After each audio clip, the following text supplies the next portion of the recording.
Ito na. Yes! Pit nga si Eugene.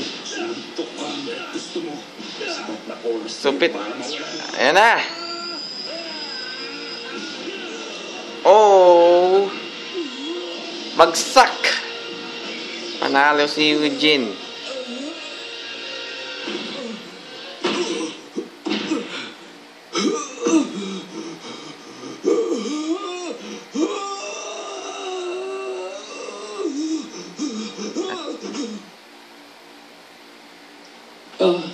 Wala nang sakit. Wala na ba talaga si Camilla?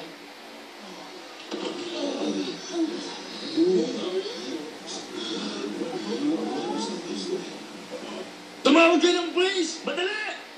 Nakita ko, si Dr. Camilla naging isang nakakatakot na nilalang. Hindi. Wala na akong ibang paraan kundi tapusin siya. Bakit? Huwag kang mag-alala.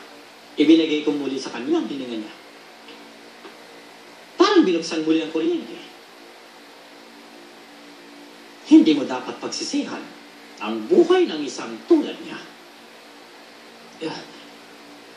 Eugene! Dito! Teka, ano nangyari dito? Wala man na akong gana na pag-usapan yan. Charlie, sige, tulungan mo siya. Medyo malalim ang sugat niya. Okay.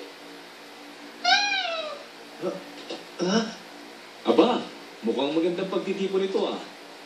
Ha? Ate, nandito ka rin? Huwag mo na itanong. Sabihin mo sa akin kung anong gulo ang pinasok mo. Kasi mahabang kwento yun eh. Jenny, ikaw rin? Apo, hindi mo dapat sila dinala dito. Huwag ka nang magalit kay Po. Nag-alala ko sa'yo, kaya kami pumunta dito. Ang mabuti pa yung umalis na tayo. Mas mahirap kung makikita nila tayo dito. Mauna na lang kayo. Sasamahan ko pa dito si Kido. Sige, yun nga ang gawin mo kayo.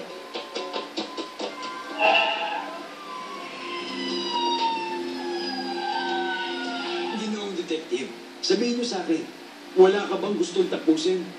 Sa kaso ko, hindi lang isa eh, kundi lahat. Lahat ng tao. Bakit? Dahil ba wala na mas masama pa kaysa sa mga tao? Ganun ba? Ang mga tao ay kinakain ng lahat. Ginagawa nila ang lahat para makamit ang kanilang mga baliwala mga pangarap. Oo nga't pumapatay ako. Pero hindi ako yun. Hindi ako. Kundi ang tao sa loob ko. Hindi ko gagawin yun kung hindi sa makatao pag nanasa sa sarili ko eh. Yun ang totoong dahilan. Hindi naman talaga tayo iba sa isa't isa eh. Magkakatulad tayo. Tinalo ng grupo ni Eugene ang manggagamot.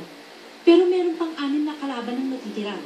At kapag hindi nila napigilan ang kalaban, mabubuo na ang daan ng masasamang spirito.